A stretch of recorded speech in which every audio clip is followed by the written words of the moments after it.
Hello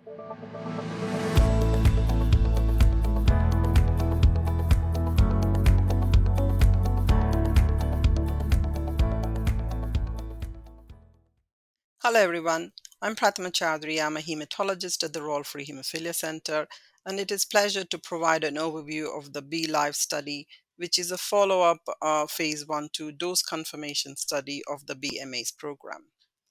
As we know, in the BMA's program, 10 patients were dosed with FLT180A and resulting in factor IX expression levels within the normal range for about half the patients, and some with a third of the patients having levels within the mild range. In this study, an adaptive dose design identified a dose that potentially can result in factor IX expression levels within the normal range. The FLT180A that was used in the BMA's program was done on a small scale, and the B-LIEVE study uses FLT180A that is manufactured in a commercial platform. And essentially, this requires another dose finding study to confirm equivalence of the FLT180A manufactured in a small scale and also in a commercial platform. The dose for the B-LIEVE study was based on modeling using the data from the BMA's trial program. This study, the modeling identified that the day 21 level was strongly correlated with the level at week 26, and by showing that there was a 70% higher level at week 26 compared to the day 21 level. So the modeling identified that a dose of 7.7 10E11 vector genomes per kilogram can give a level of about 67% at day 21 that results in a level of about 115% at week 26. And this dose will be given to 3 patients in the first instance, and their levels will be seen at day 21 before deciding to dose 3 more patients with the same dose, or maybe a slightly higher dose if the desired levels are not achieved. In addition, the immune management regimen was also updated.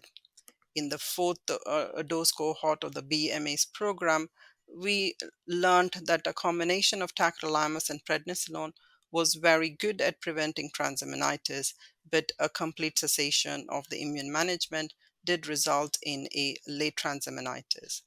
I think the take home from this was that whilst it is effective, it might be too effective in preventing tolerance to the gene therapy itself, and as such, the new protocol, whilst using the same regimen, will have different duration of the immune management. The proposed protocol will use a shorter duration of tacrolimus, with the steroid tapering happening beyond the tacrolimus taper.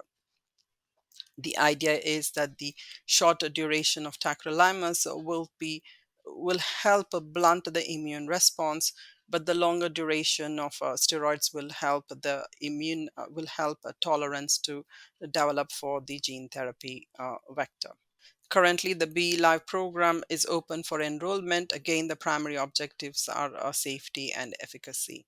The patient population is the same as the BMA's program, and the starting dose, as mentioned, is 7.7 10E11 vector genomes per kilogram. And a maximum of about 9 patients will be dosed, but the aim is to identify a dose that will be taken into the phase 3 program. Thank you for your attention.